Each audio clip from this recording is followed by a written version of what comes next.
한 주 잘 보내셨나요? 네. 네. 기침이 좀 제가 심해서 중간에 계속해서 좀 기침을 할 텐데 좀 양해하고 들어주시면 좋겠습니다. 네, 오늘 말씀은 스바냐서 2장 1절에서 3절입니다. 우리 같이 한 목소리로 다시 한번 읽어보도록 할까요? 우리 같이 한번 읽어보도록 하겠습니다. 스바냐서 2장 1절에서 3절 말씀입니다. 우리 같이 한 목소리로 한번 읽어보도록 할게요. 다 찾았나요? 네. 다 찾았어요? 네. 네. 박주원 아직 안 찾았어요? 스바냐서 2장 1절에서 3절 구약성경 1306페이지에 있습니다. 제가 가진 성경은 구약성경 1306페이지입니다. 2장 1절에서 3절이에요. 같이 읽어보겠습니다. 시작. 수치를 모르는 백성아 모일지어다 모일지어다. 명령이 시행되어 날이 겨같이 지나가기 전 여호와의 진노가 너희에게 내리기 전 여호와의 분노의 날이 너희에게 이르기 전에 그리할지어다.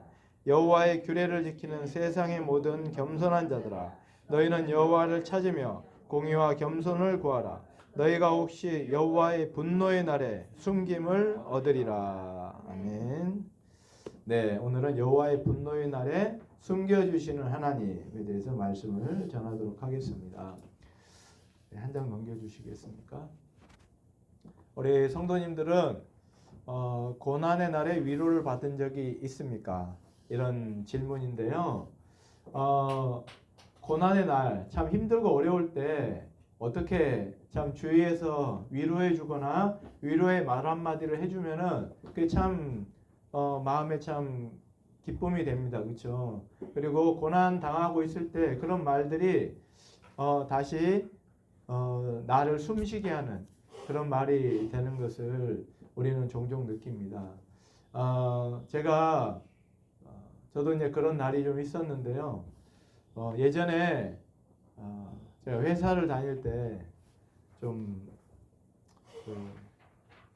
성격이 좀 급하고 또 일을 좀 빨리 처리해야 되고 이러다 보니까 실수가 좀 많았어요. 근데 한 번은 교통사고가 좀 나게 됐는데 교통사고가 좀 크게 났는데 제가 이제 그 전부터 계속 그런 실수를 좀 하다 보니까 그게 이제 교통사고가 딱 나면서 내 자신을 도저히 용납을 못 하겠는 거예요. 왜 이렇게 나는 이렇게 실수가 많을까? 왜 이렇게 좀 진중하지 못하고 계속 이렇게 좀 일만 벌리는가? 그러면서 그때는 정말 좀 낙담이 되더라고요. 낙담이 돼가지고 이 일 처리 어떻게 해야 되나? 그렇게 하고 있는데 제일 먼저 이제 제가 아내한테 이제 알려야 되니까 전화를 했어요. 전화를 해서 이만저만 해가지고 교통사고가 났어 이렇게 말했더니 엄마가 뭐라고 하냐? 엄마가 괜찮아? 다친 데 없어? 이렇게 물어보더라고. 교통사고 난 게 중요한 게 아니라 엄마는 항상 나의 안전이 굉장히 중요하다 하니까 사람들의 안전이 더 중요하니까 그렇게 말을 했는데 다친 데 없다고 했더니 아유 다친 데 없으면 다행이지 괜찮아 빨리 수습하고 와 이렇게 하니까 그때 참 제 마음이 그냥 많이 놓이는 게 느껴지더라고요. 그래서 그런 말 한마디 때문에 제가 그 전까지는 이거 어떻게 하지 하면서 이것도 수습해야 되고 나는 머리는 복잡하고 이제 그런 상황이었는데 그렇게 말을 딱 해주니까 그냥 마음이 너무 편안해지면서 그냥 그 일들을 잘 처리할 수 있었던 것 같아요. 그래서 이렇게 참 그 말 한마디가 주는 그 위안이 얼마나 큰지 우리가 하나님을 믿는 이유가 우리가 아직 보이진 않아도 우리 그곳에 가진 않아도 하나님께서는 우리에게 천국을 약속하셨고 우리가 천국에 갈 수 있다는 소망을 주셨기 때문에 우리는 하나님 안에서 어떠한 고난도 인내할 수 있는 그런 마음이 있죠. 오늘 스바냐서를 통해서 하나님께서 주시는 위로의 메시지를 우리 아이들이 잘 들었으면 좋겠습니다. 스바냐 1장 1절에 보면요. 스바냐가 어떤 분인가에 대해서 나와 있죠. 아몬의 아들 유다 왕 요시아의 시대에 스바냐에게 임한 여호와의 말씀이라. 스바냐는 히스기야의 현손이요 아마랴의 증손이요 그다라의 손자요 구시의 아들이었더라. 자꾸 말이 버벅대는데요. 네. 스바냐는 히스기야의 현손이라고 해요. 히스기야. 히스기야 왕이잖아요. 왕. 그렇죠? 왕의 현손이래요. 왕의 아들이 아마랴였고 아마랴의 아들이 그다랴였고 그다랴의 아들이 구시였고 그 아들이 스바냐였습니다. 스바냐. 자, 이 도표를 보니까 여러분들 뭐 좀 생각나는 게 없어요? 이 도표를 보니까 그 므낫세로 내려올 때는 므낫세, 아몬, 요시야 이렇게 왕으로 내려오잖아요. 그렇죠? 그렇죠? 근데 히스기야가 아마랴라는 사람을 통해서 내려오게 되면은 선지자가 나와요. 선지자가. 맞죠? 네. 그래서 제가 므낫세보다 아마랴가 더 나이가 적은지 많은지 잘 모르겠어요. 근데 아마 히스기야 노년에 아마 므낫세를 낳기 때문에 그 전에 있지 않았을까 이런 좀 추측을 해 보는데 그 어떻게 그런데 므낫세가 왕이 되었을까? 이렇게 생각해 보면 그 당시에도 왕 그 궁중 안에서 상당히 이게 치열한 그 왕위 쟁탈전이 벌어졌겠구나. 그런 마음이 좀 들더라고요. 결국 이제 므낫세가 12살이니까 뭐 자기가 할 건 없고 자기 엄마가 다 하겠죠. 엄마가 얘를 왕을 만들기 위해서 그냥 아주 열심히 했던 것 같아요. 그 뭐 내용이나 이런 것들은 뭐 기록이 돼 있지 않아서 정확하게 이제 말씀드리기는 어렵지만 이런 생각을 하게 돼요. 우리가 므낫세로 내려오면서 어때요? 므낫세 55년 동안 이스라엘이 이방신을 섬기고 우상을 섬기는 온 나라에 우상을 섬기는 그런 지역이 되어버렸잖아요. 그것도 55년간 사람들 마음에 인이 박힐 정도로 그랬는데 만약에 역사는 만약이 없지만 만약에 아마랴로 내려왔다면은 그거보다 좀 낫지는 않았겠는가 그런 마음이 좀 들더라고요. 그래서 므낫세가 왕이 된 걸 뭐 물릴 수도 없고 이스라엘이 므낫세로 말미암아 멸망을 당할 수밖에 없다. 하나님께서 그렇게 말씀을 하셨기 때문에 참 하나님 앞에서 좀 좋은 사람들 또 이 세상에 좀 이렇게 베풀기를 좋아하고 또 이 세상에 참 그 의인들 있잖아요. 그런 사람들이 참 살기가 참 쉽지는 않구나. 그 사람들은 저렇게 한 대로 밀려나가지고 나중에 선지자가 나오지만 그 왕이 권력을 계속 계승하기 위해서 불철주야 노력했던 사람들 저렇게 악하게 일들을 행해 나가는 거 보니까 참 마음이 좀 씁쓸했었습니다. 그런데 그나마 다행인 것은 이 요시야 왕 시대에 스바냐가 거기에 선지자였다는 거예요. 선지자. 요시야가 또 하나님을 잘 섬겼고 그렇기 때문에 하나님께서 이 스바냐 선지자를 통해서 가감없이 하나님의 말씀을 전할 수 있도록 그렇게 했던 것 같아요. 우리 2절을 보시면 이렇게 되어 있습니다. 여호와께서 내게 이르시되 내가 땅 위의 모든 것을 진멸하리라. 여러분 이 말에도 좀 뭘 느끼는 게 없나요? 아니 선지자가 와가지고 하는 임무 중에 하나가 이렇게 해요. 너희들이 이런 죄를 지었기 때문에 하나님 앞에 나와서 회개해라. 그렇지 않으면 하나님의 진노가 쏟아질 것이다. 그렇게 말하는 것이 선지자의 본연의 의무잖아요. 그런데 그 말이 없이 아무것도 없이 그냥 어떻게 해요? 여호와께서 내게 이르시되 내가 땅 위의 모든 것을 진멸하리라. 특히 이 시대가 누구 시대예요? 요시야 왕의 시대. 그 하나님 말씀을 잘 전하는 시대. 하나님 말씀이 서로 통하는 시대. 그 이 땅의 우상을 다 배격하고 없애려고 하는 그런 시대. 그런 시대인데 하나님이 스바냐 선지자를 통해서 이 땅의 모든 것을 진멸하겠다. 다짜고짜 이 말, 다짜고짜 처음부터. 하나님 이거 좀 이상한 거 아니에요? 요시야 선지자는 그래도 하나님을 잘 섬기려고 하고 요시야 왕은 하나님을 잘 섬기려고 하고 그래서 이제 잘 믿고 이렇게 따르려고 하는데 아니 갑자기 이렇게 말씀하시니까 좀 당황스럽지 않아요? 예, 이거는 반대로요. 반대로 보면 다른 왕이 있었다면은 이렇게 말하지 못했을 거예요. 아마 목이 달아날 거예요, 목이. 근데 요시야 왕이 있었기 때문에 요시야 왕이었기 때문에 이렇게 하나님의 말씀을 직접적으로 가감없이 그냥 그대로 전해도 아마 스바냐 선지자가 이 말을 전할 수 있었지 않았을까 이런 생각이 좀 드는데요. 악한 왕들이 있었다면 당장에 잡아들였겠죠. 그래서 이 요시야 왕은 이 책이나 말을 잘 알아듣는 사람이었으니까.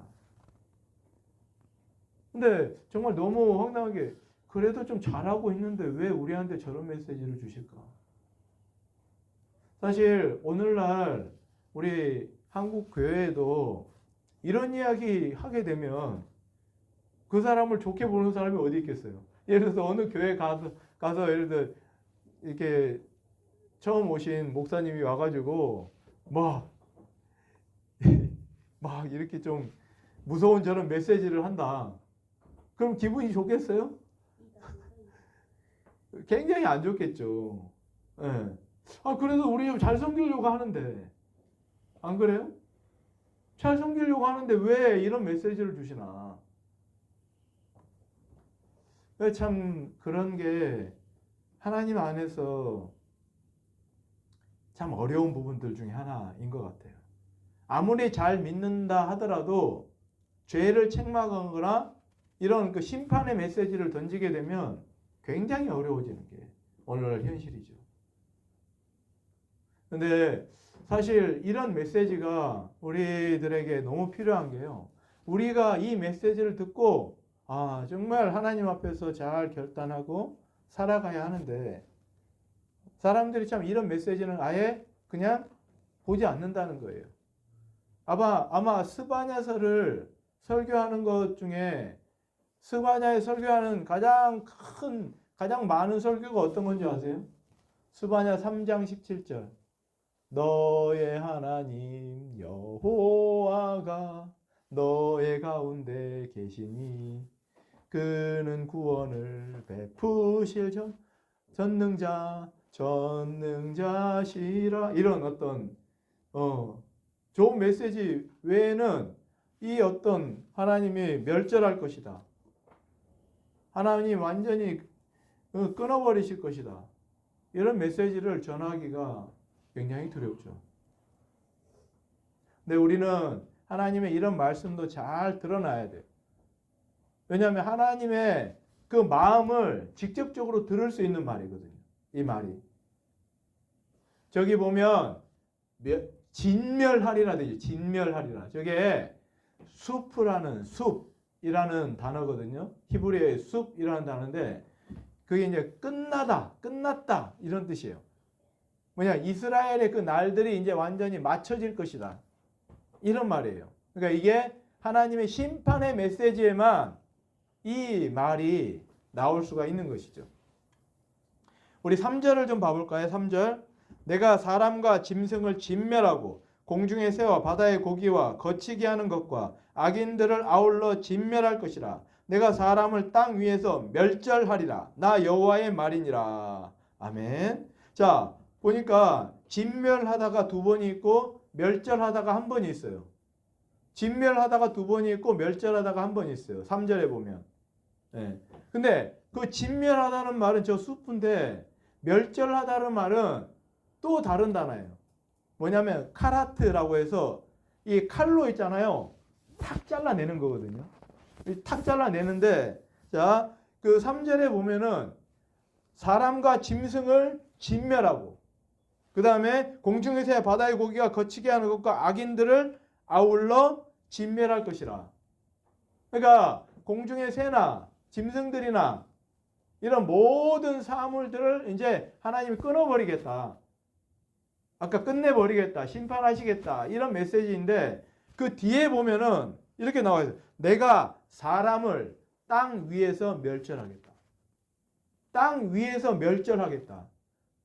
사람만 특별히 찍어서 이렇게 이야기를 해요.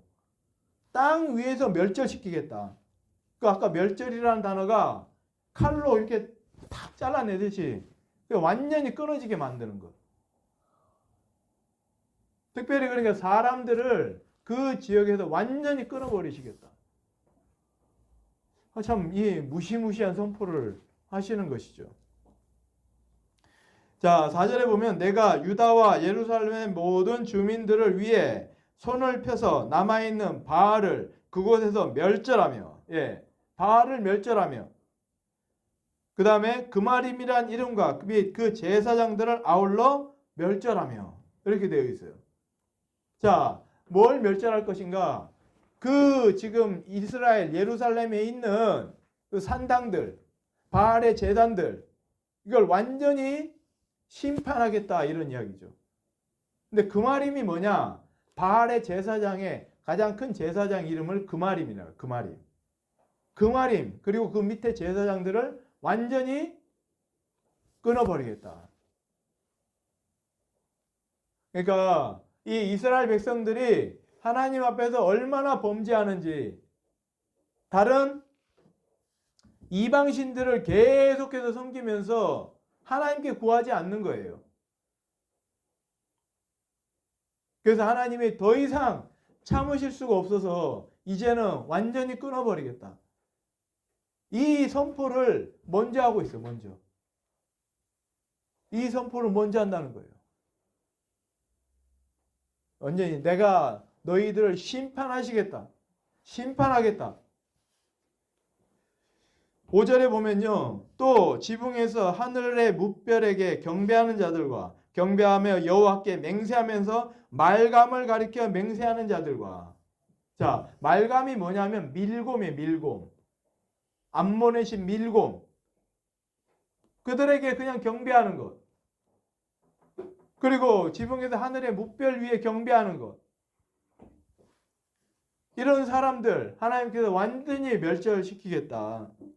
6절에도 나와 있죠. 여호와를 배반하고 따르지 아니한 자들과 여호와를 찾지도 아니하며 구하지도 아니한 자들을 멸절하리라. 하나님께서요. 하나님을 배반하는 자, 하나님을 찾지 않는 자, 하나님을 구하지도 않는 자, 이런 자들을 완전히 멸절시키겠다. 왜냐하면 지금 므낫세 55년 동안 그 통치하면서 완전히 하나님을 잊어버리는 백성들, 그런 백성들이 되어버렸어요. 하나님을 완전히 잊어버렸기 때문에 더 이상 하나님 앞에서 하나님께서도 자비를 베풀 마음이 별로 없어요. 왜? 더 이상 나를 찾지 않으니까. 항상 나를 배반하니까. 배신하고 다른 신들을 섬기니까. 다른 신들이 더 나에게 잘해주는 것 같으니까. 그래서 하나님께서 이 이스라엘 백성들이 지금 섬기고 있는 바알신 또 그런 제사장들 완전히 이 땅에서 끊어버리겠다. 그런 메시지를 하시는 거예요. 1장 7절을 한번 보여줄까요? 1장 7절 앞에 같이 한번 읽어보겠습니다. 시작. 주 여호와 앞에서 잠잠할지어다. 이는 여호와의 날이 가까웠으므로 여호와께서 희생을 준비하고 그가 아멘. 자, 저기 잠잠하다 이 말이 감탄사인데요. 조용하라, 잠잠하라, 침묵하라 이런 말이에요. 하나님 저 말을 왜 하셨을까? 그 하박국서에도요. 2장 20절에 보면은 너희는 여호와 앞에서 잠잠할지어다 이렇게 돼 있어요. 하나님이 왜 이런 조용히 해라, 침묵해라 이런 말을 그냥 너희들 야, 좀 조용히 해 줄래?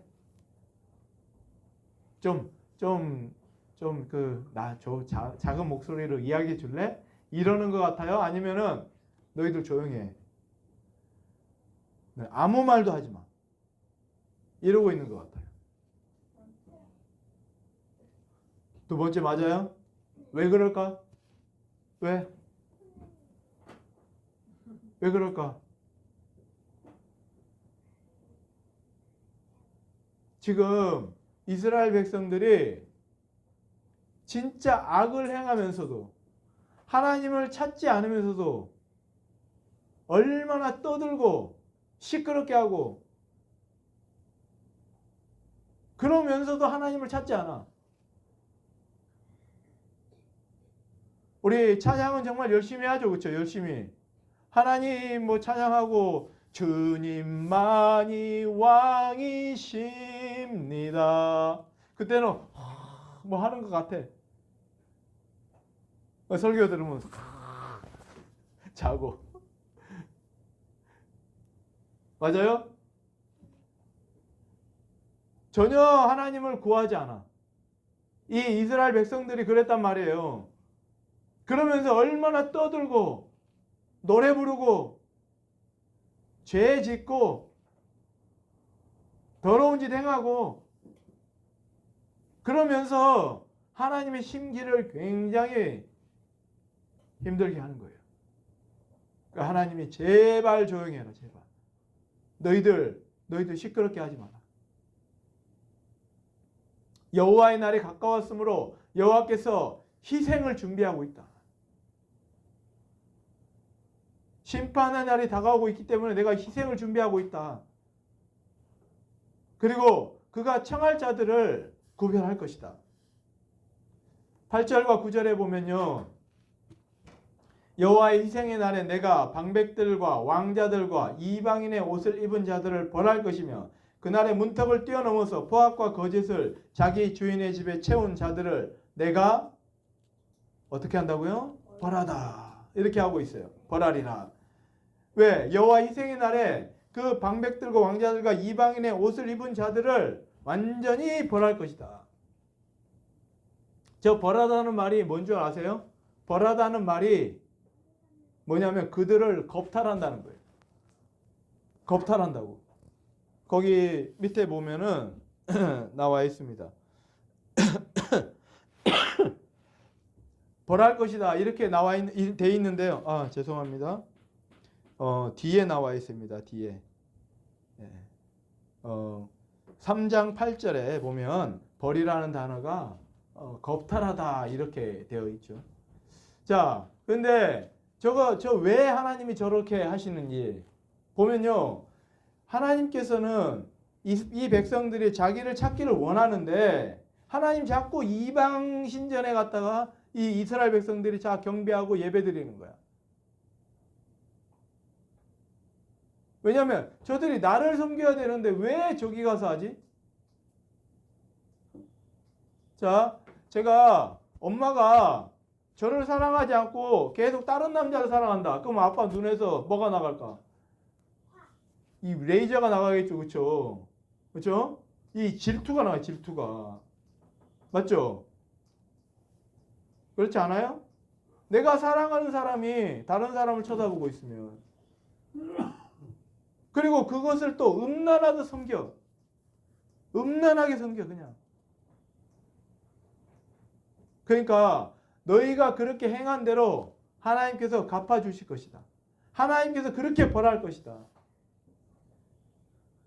너희들을 그렇게 음란하게 섬겼으니까 너희들을 완전히 모조리 그 옷부터 시작해서 너희 가정을 완전히 발가 벗겨버릴 것이다.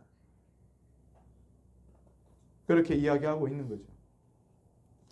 그러면서 10절에 보면요. 나 여호와가 말하노라. 그날에 어문에서는 부르짖는 소리가, 제2구역에서는 울음소리가, 작은 산들에서는 무너지는 소리가 일어나리라. 막데스 주민들아, 너희는 슬피 울라. 가나안 백성이 다 패망하고 은을 거래하는 자들이 끊어졌습니다. 그때 내가 예루살렘에서 찌꺼기같이 가라앉아서 마음속에 스스로 이르기를 여호와께서는 복도 내리지 아니하시며 화도 내리지 아니하시리라 하는 자를 등불로 두루 찾아 벌하리라.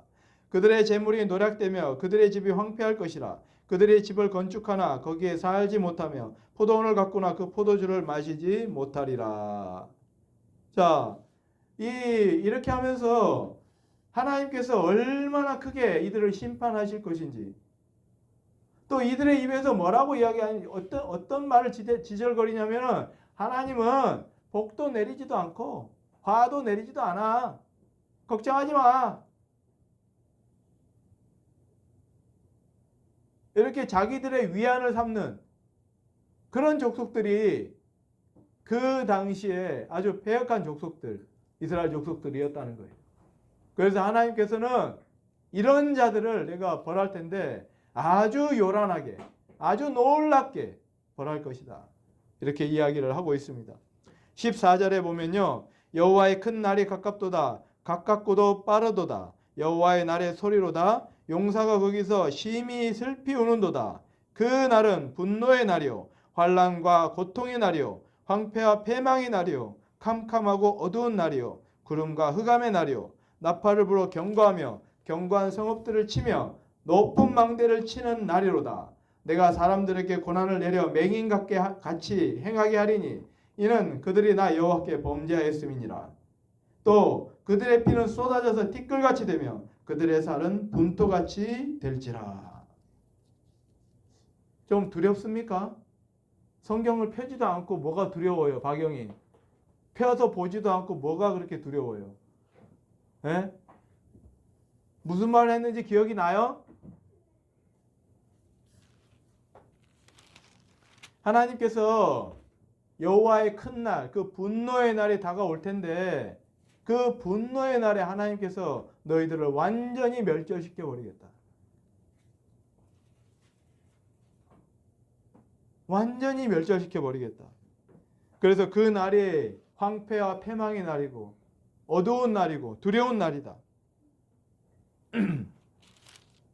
계속해서 경고를 하지만 너희들이 듣지 않는 그 날이 될 것이다. 그래서 하나님께서 그들의 피를 완전히 분토같이, 그들의 몸을 완전히 그 살을 분토같이 만들 것이고 피가 쏟아져서 티끌같이 될 것이고 그렇게 하신다라고 말합니다. 완전히 그 하나님 앞에 대적하는 자들, 하나님을 믿지 않는 자들을 완전히 갈아서 엎어버리시겠다. 그렇게 말씀하고 있는 것이죠. 18절 한번 봅시다. 18절에 우리 같이 한번 읽어볼까요? 시작. 그들의 은과 금이 여호와의 분노의 날에 능히 그들을 건지지 못할 것이며 이 온 땅이 여호와의 질투의 불에 삼켜지리니 이는 여호와가 이 땅 모든 주민을 멸절하되 놀랍게 멸절할 것임이라. 아멘. 자, 우리가 사실 돈이 최고다, 돈이 좋다 이렇게 하지만 돈은요 하나님께서 우리를 구원하는데 전혀 도움이 되지 않아요. 물질을. 그 돈이 최고다 하면서 우리는 그렇게 살아가지만 하나님께서는 절대로 그들을 건질 수 없다는 거예요. 그 건지는 돈을 사용할 수도 없어요. 하나님의 심판의 날에 우리 3대 의인이 있죠. 구약 성경에 노아와 다니엘과 욥 이 3대 의인이 거기 있을지라도 그들은 자기 목숨밖에 못 건져요. 그리고 자기 목숨 외에 자기 아들, 자기 아내, 또 며느리들 이런 목숨 전혀 구하지 못하고 오직 자기 혼자만 그 목숨을 살릴 수 있다는 거예요. 아무리 자기가 의인이라 하더라도 자기 혼자 외에는 새가 그물 치는 자에서 벗어나는 것 같이 그렇게 구원을 얻는다라고 해요. 아무도 살리지 못해. 자기 의로 자기 스스로밖에 살아날 수가 없다는 거예요. 왜냐? 하나님께서 그 질투의 불에 완전히 살라 버리실 것이기 때문에 이 은과 금이 절대 도움이 되지 않는다. 과거에 천주교에서는 이 동전, 이 면죄부를 주고받고 이렇게 사게 됐는데 그 면죄부를 돈을 주고 샀다. 그게 죄 아니겠어요, 그게? 면죄부를 돈을 주고 산다. 이게 죄잖아요, 죄. 당연히 하나님 앞에서 우리가 행하지 말아야 할 일인데 어떻게 죄를 돈 주고 사요? 죄 면죄부를. 그럼 그 죄를 누가 가져가는데? 그렇게 할 수가 없어요. 아무도 자기 죄를 다른 사람이 지고 가게 할 수가 없어요. 오히려 죄를 면죄부를 사게 되면 그 죄를 하나 더 추가하는 거예요. 그래서 이 금전적인 부분, 우리가 돈이라는 부분이 절대로 우리 인생에서 우리 하나님 앞에 구원하는 데 있어서 절대 도움이 되지 못한다. 근데 사람들은 그 돈을 상당히 좋아해. 그리고 여호와의 질투의 불에 삼켜지리니 이는 여호와가 이 땅 모든 주민을 멸절하되 놀랍게 멸절할 것입니다. 아까 말했죠. 이 이스라엘 땅을 완전히 뒤집어 버리겠다. 그들의 피를 티끌같이 쏟아버리고 그들의 살을 분토같이 갈아버리겠다. 이런 메시지는 정말로 하나님 앞에 그 사람들에게 말씀드리기가 좀 쉽지가 않죠. 하나님 앞에서 하나님이 정말 우리에게 복을 베풀어 주신다. 이런 메시지를 하는 걸 좋지. 이런 메시지 이야기하면 누가 제대로 듣겠어요? 그리고 정말로 놀랍게 멸절한다. 듣도 보도 못한 방법으로 하나님께서는 이 땅을 심판하시겠다. 요시야 시대에 전한 스바냐의 말씀이에요. 그러면 우리 어떻게 해야 될까? 앞으로 우리는 살 희망도 없고 절망도 없네. 어떻게 해야 되지?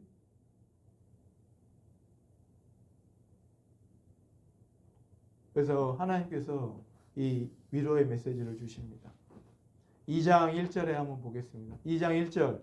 이 수치를 모르는 백성아 모일지어다 모일지어다. 반복되고 있죠. 모일지어다. 뭔 말이겠어요? 저게 중요한 말이 뭘 것 같아요? 모일지어다. 이 수치를 모르는 백성아. 자기가 그렇게 죄를 짓고 나서도 뻔뻔하게 얼굴을 쳐들고 다니고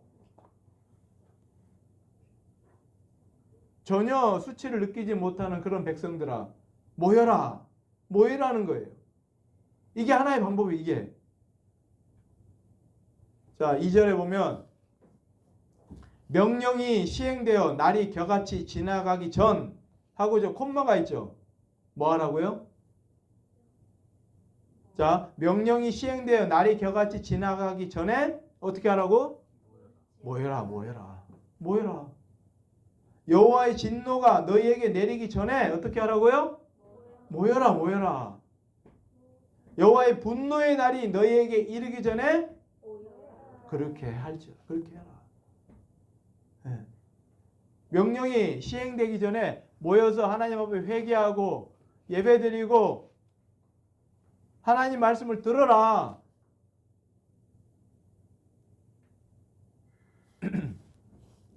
우리 기독교인들이 참 말이 많고 변명이 많아. 근데요, 하나님은 항상 뭐라고 합니까? 예배에 와서 들어라. 예배에 와서 들어라. 먼저 들어야 돼, 들어. 믿음이 뭐냐면, 믿음은 들음에서 나는 거예요, 들음에서. 근데 믿지도 않고 계속 떠들어. 계속 나와, 말이. 믿는 사람이라고 할 수가 없는 거죠. 모여서요, 들어야 돼, 들어. 하나님 말씀을 들어야 돼. 우리 일주일에 한 번이라도 우리가 예배 드리면서 하나님 말씀을 듣기 때문에 그래도 우리가 우리 스스로 깨닫고 우리 스스로가 하나님 앞에서 좀 더 잘 하려고 노력하지 않겠어요? 근데 예배 안 드려봐요. 어떻게 될까? 불보듯 뻔하죠. 하나님을 떠날 수밖에 없어요. 하나님을 모르는 백성으로 살아갈 수밖에 없는 거예요. 그래서 명령이 시행되어 이제 하나님의 명령에 시행되어서 날이 겨같이 지나가기 전에 날이 겨가 뭐예요? 겨가 뭔지 아세요? 겨가 뭐냐면 이삭을 싸고 있는 쌀겨, 그죠? 굉장히 가볍죠, 그렇죠? 후 불어버리면 날아가는 거예요. 그러니까 금방 날아가 버리니까 어떻게 하라고요? 빨리 모이라, 빨리 모여서. 여호와의 진노가 너에게 내리기 전에, 여호와의 진노가 너에게 내리기 전에, 여호와의 분노의 날이 너에게 이르기 전에 제발 모여라, 모여라. 3절에 보면요, 여호와의 규례를 지키는 세상의 모든 겸손한 자들아, 이렇게 돼 있죠. 이 겸손한 게 뭐냐면 하나님 말씀을 듣고 그대로 행하는 것. 내 생각과 내 마음은 다르지만 하나님의 말씀을 듣고 그대로 행하는 사람. 겸손한 사람이에요. 겸손한 사람. 어떻게 하라? 그 사람들에게 말해요. 어떻게 하라고요? 너희는 여호와를 찾으며 공의와 겸손을 구하라. 그러면 너희가 혹시 여호와의 분노의 날에 숨김을 얻으리라. 자, 저기에서 중요한 단어가 뭔 것 같아요? 숨김을 얻으리라? 그보다 더 중요한 단어가 있어요. 겸손을 구하라. 더 중요한 단어가 있어요. 겸손을 구하라. 너무 쉽게 생각하네. 여호와를 찾으며 규례를 지키며. 여기 굉장히 중요한 단어가 있는데 세상의 모든 겸손. 한 단어에 한 단어. 굉장히 중요한 단어가 있어요. 너희는 여호와를 찾으며. 한 단어, 한 단어. 분노, 숨김, 아무도 못 찾네. 얻음, 혹시. 오! 혹시 저기 봐요. 너희가 혹시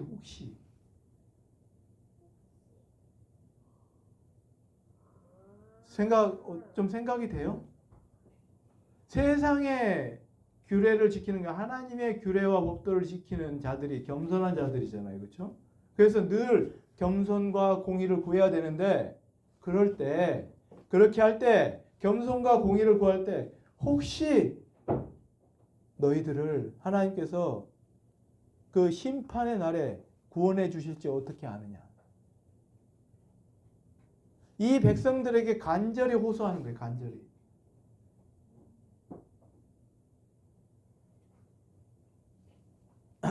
아니 하나님을 잘 믿어도 뜻하지 않은 사고로 돌아가실 수도 있죠. 어려움 당할 수도 있죠. 그렇죠?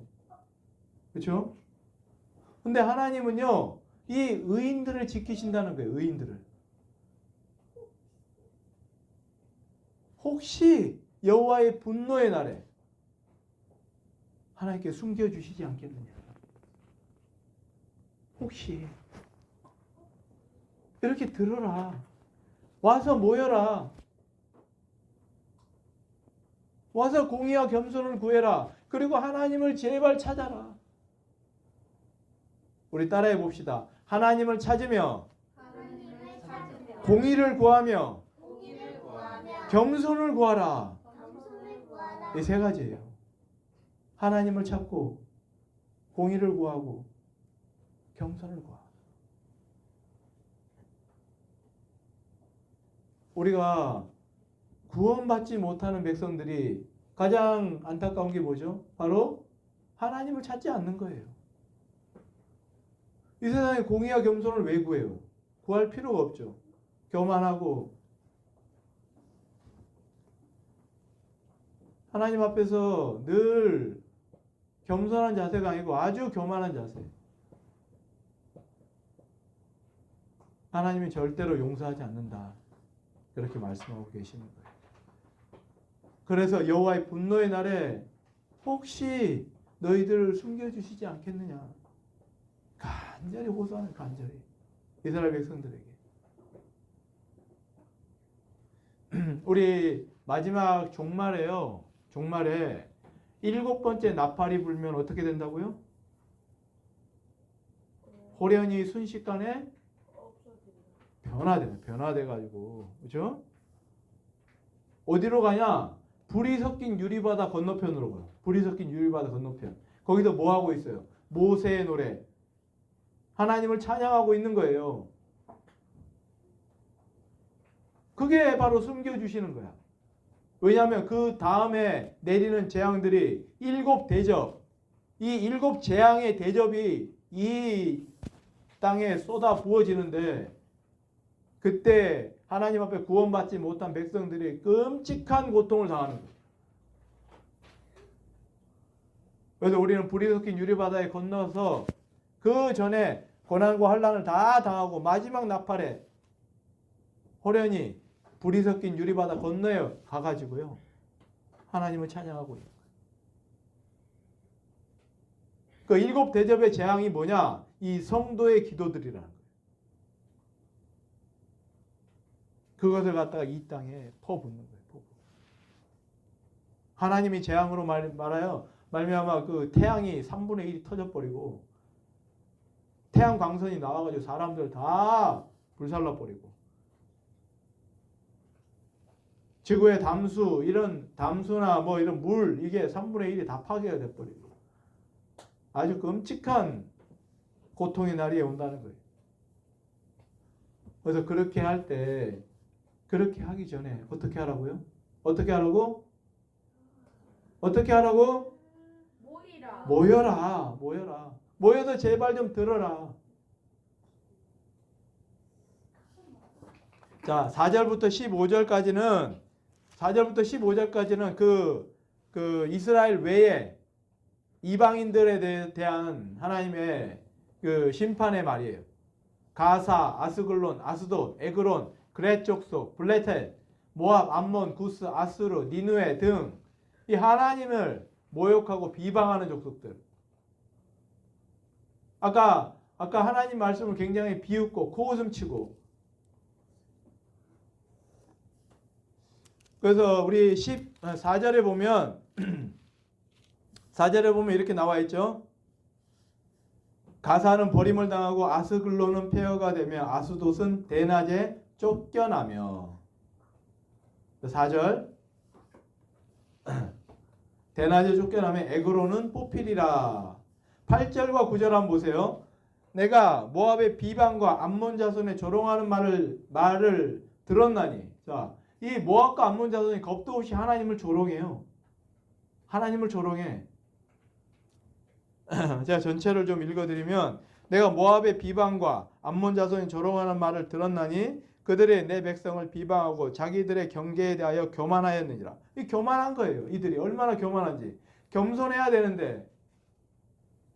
그러므로 만군의 여호와 이스라엘 하나님이 말하노라. 내가 나의 삶을 두고 맹세하노니 장차 모압은 소돔 같으며 암몬 자손은 고모라 같을 것이라.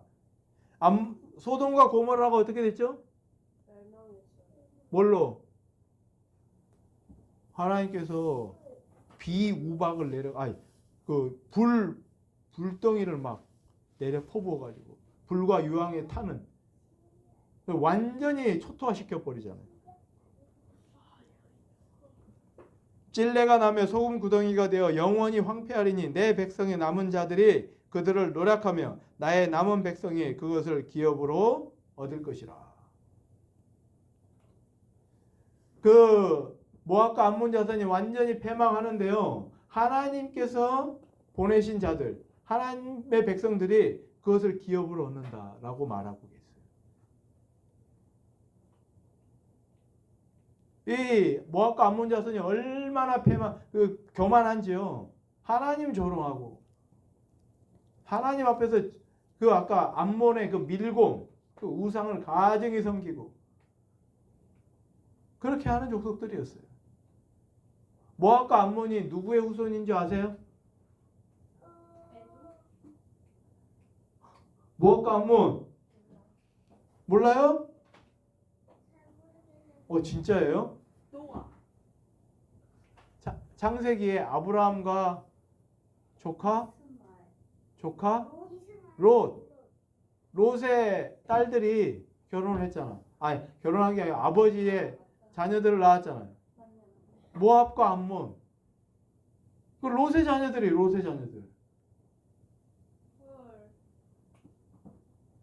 근데 여호와의 10대 총회라도 들어오지 못할 정도로 얼마나 악을 저지르는지.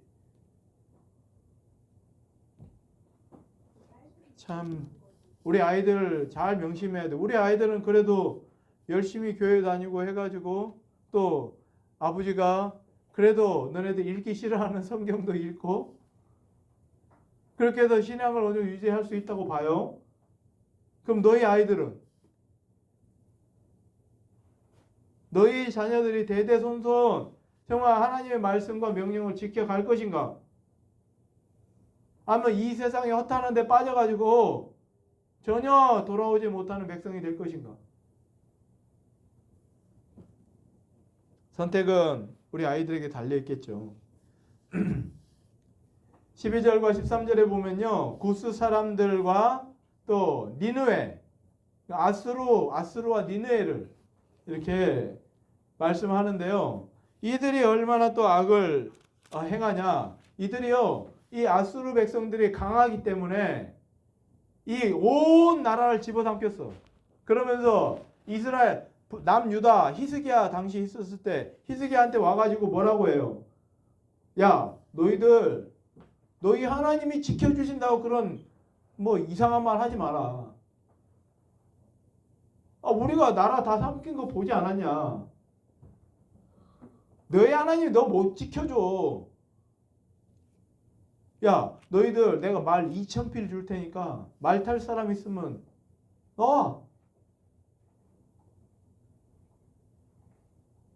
얼마나 조롱을 하는지.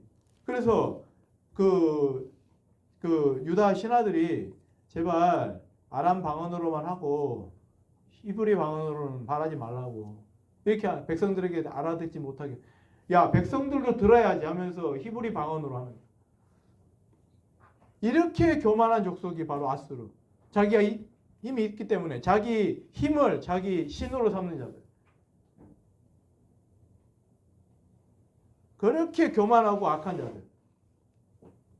그래서 하루아침에 이들이 하나님의 진노를 받아가지고 하나님의 영을 받아가지고 그냥 완전 하루아침에 18만 5천 명이 송장이 돼버리고 그 이후로 나라가 기울어가지고 아수르 그 니느웨라는 도시를요 세상 사람들이 찾지를 못했어요. 완전히 땅속에 파묻혀가지고 그 위에 뭐가 돼 있냐? 동물들이 사는 놀이터, 실황의 처소. 한동안 발견을 못했어. 그래가지고 야, 이 진짜 니느웨가 있었냐? 이렇게 말이 나올 정도였어요. 근데 최근에 니느웨가 발견이 된 거예요. 니느웨를 복구하기 위해서 사람들이 어떻게 하는 줄 알아요? 복구하기 위해서 포크레인으로 팔까? 그럼 다 망가지겠죠. 네. 붓으로 한대, 붓으로. 그래서 아는 존경하는 목사님이 그런 이야기 하더라고요. 역사학과를 졸업하면은 밥 굽는 일은 없대. 그거 계속 붓으로 닦기 때문에 밥 굽는 일은 없다. 그런 이야기 하시더라고요. 유적을 발견하려면은 아니 그 유적이 너무너무 파묻혀 있어가지고 아예 찾을 수도 없이 그게 그냥 동물들의 놀이터 그렇게 되어버렸어요. 그래서 거기 지나가는 자들이 야, 저 교만하니까 야 너도 이렇게 됐냐 비웃는 거예요. 자 15절 보세요. 이는 기쁜 성이라 염려 없이 거주하며 마음속에 이르기를 오직 나만 있고 나 외에는 다른 이가 없다 하더니 어찌 이와 같이 황폐하며 들짐승이 엎드릴 곳이 되었는고 지나가는 자마다 비웃으며 손을 흔들리라. 그렇게 되었다는 거예요. 이 이방인들 하나님께서 이렇게 진멸해 버리시겠다. 이 당시에는 아직까지 살아있어. 완전히 이제 진멸해 버리겠다. 놀라운 메시지가 나오는 것이죠. 이스라엘 백성들도 지금 하나님께서 뭐 멸절하겠다, 진멸하겠다고 하는데 아수르 왜 못해? 이게 정말 선지자예요. 참 선지자. 해야 될 말 바로 바르게 하는 선지자.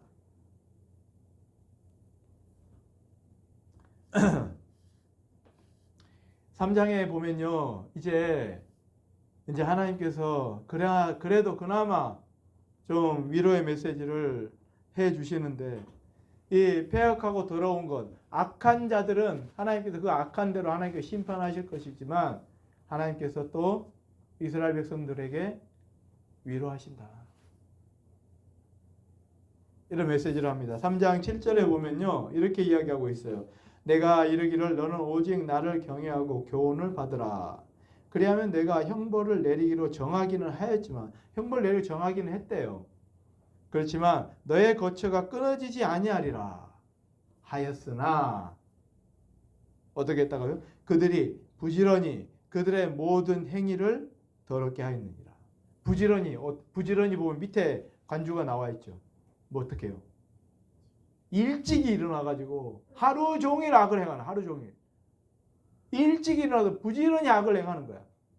하나님께서 제발 돌아와라. 나를 경외하고 교훈을 받아라. 그러면 내가 너에게 형벌 내리기로 했는데 내가 너희들 살려줄 거야. 왜? 하나님은 의로운 자들, 돌아온 자들, 회개하는 자들 하나님께서는 살려주신다고 했기 때문에, 지켜주신다고 하셨기 때문에 내가 해줄 거야. 그런데요, 아침부터 일찍 일어나가지고 그 말이 들리지도 않아. 계속해서 이방신 섬기고 악하게 행동하고 이런 자들은 그 갈 길로 간다는 거예요. 3장 8절에요. 나 여호와가 말하노라. 그러므로 내가 일어나 벌할 날까지 너희는 나를 기다리라. 이 하나님의 준엄한 메시지가 되겠죠. 너희들이 그렇게 음란하게 섬기던 그 이방신들 음란하게 섬겼듯이 내가 너희들을 벌할 것이다. 그 벌한다는 말이 겁탈한다 이런 의미인데요. 너희들이 내가 키워준 식량과 내가 너희들에게 준 아주 풍성하고 아름다운 것을 하나님 앞에 바치지 않고 너희가 섬기는 신 그들에게 바치는 거야.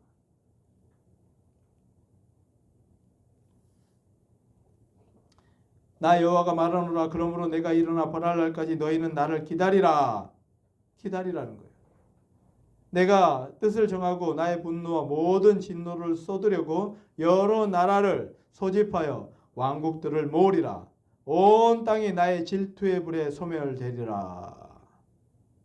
하나님께서 다른 신을 섬기는 것, 이방신을 섬기는 것, 하나님은 질투의 하나님이에요. 질투의 하나님. 그러니까 그 백성들을 그냥 두지 않는 거예요.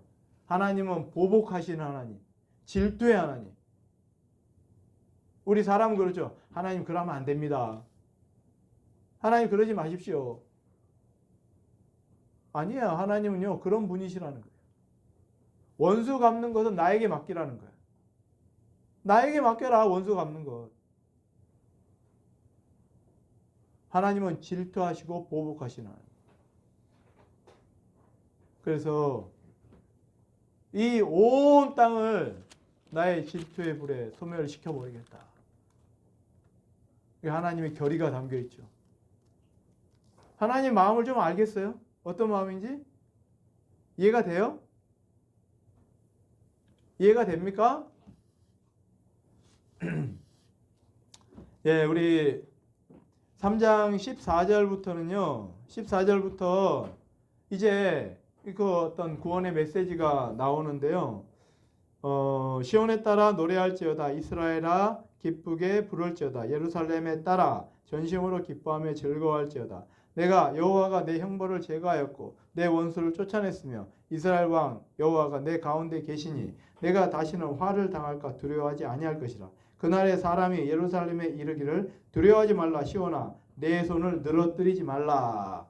이렇게 하면서 하나님께서 이제 이 이스라엘 백성들에게 위로하시는데 왜 위로를 하시냐면 이 하나님이 이스라엘을 치라고 보낸 그 사람이 너무 혹독하게 대했거든요. 그리고 나중에 바벨론으로 갔다가 와가지고는 이제 더 이상 하나님을 안 섬기는 하나님을 믿는 그런 백성들이 다 되어가지고 돌아와요. 그래서 17절에 우리 유명한 구절이죠. 같이 한번 읽어볼까요? 17절 시작.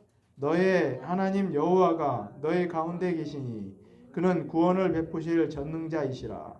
그가 너로 말미암아 기쁨을 이기지 못하며 너를 잠잠히 사랑하시며 너로 말미암아 즐거이 부르며 기뻐하시리라 하리라. 하나님이 돌아오는 자들에게 하나님을 섬기는 자들을 이렇게 대하신다는 거예요.